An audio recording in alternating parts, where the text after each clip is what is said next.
बिहार चुनाव की तारीखें आते ही सियासत का पारा फिर चढ़ गया है।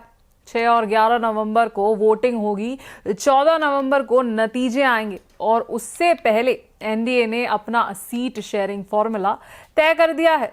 कौन जीता, कौन हारा और किसने हनुमान बनकर अपनी बात मनवाई, सब कुछ बताएंगे आपको।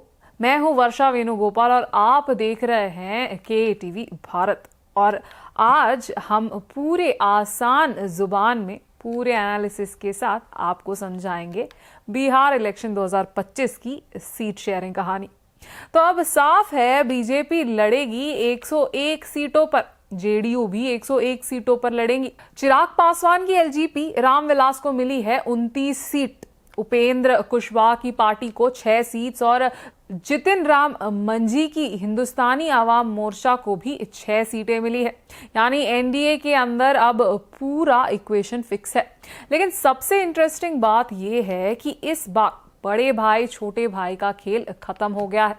अब तक बिहार में जेडीयू को बड़े भाई की रोल मिलती थी और बीजेपी उसे कम सीटों पर लड़ती थी। लेकिन इस बार बराबरी का दौर, दोनों को 101 सीट, मतलब नीतीश कुमार और बीजेपी अब एक ही लाइन में खड़े हैं।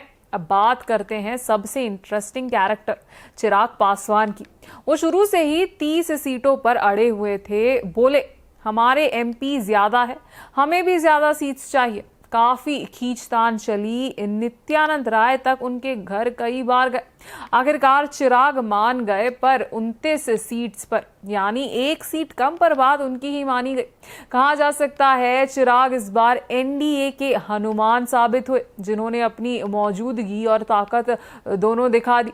अब बात करते हैं बाकी साथियों की। उपेंद्र कुशवाहा चाहते थे 24 सीटें और मिली सिर्फ 6। जितिन राम मंझी मांग रहे थे 15 सीटें, उन्हें भी मिली 6 सीटें।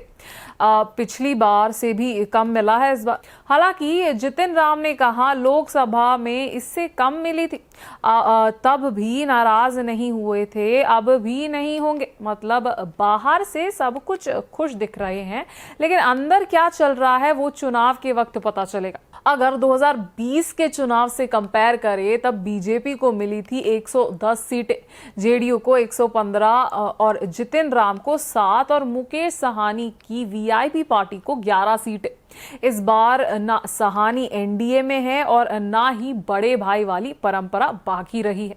अब बात करते हैं विरोध पक्ष की। मुकेश सहानी का एक स्टेटमेंट आज वायरल हुआ। जब उनसे पूछा गया आप दिल्ली क्यों जा रहे हैं, तो बोले महागठबंधन बीमार है, हम राजनीतिक डॉक्टर से इलाज कराने जा रहे हैं।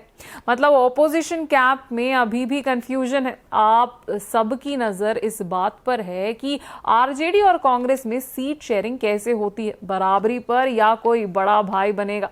तो कुल मिलाकर एनडीए में सीटों का फॉर्मूला तय हो गया है। बीजेपी जेडीयू बराबरी पर है और चिराग पासवान ने अपनी जगह मजबूत कर ली है और बाकी साथी फिलहाल शांत है।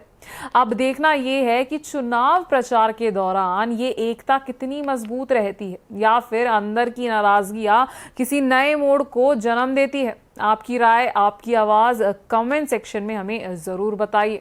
मेरा नाम है वर्षा वेणुगोपाल और आप देख रहे हैं KTV भारत। शुक्रिया।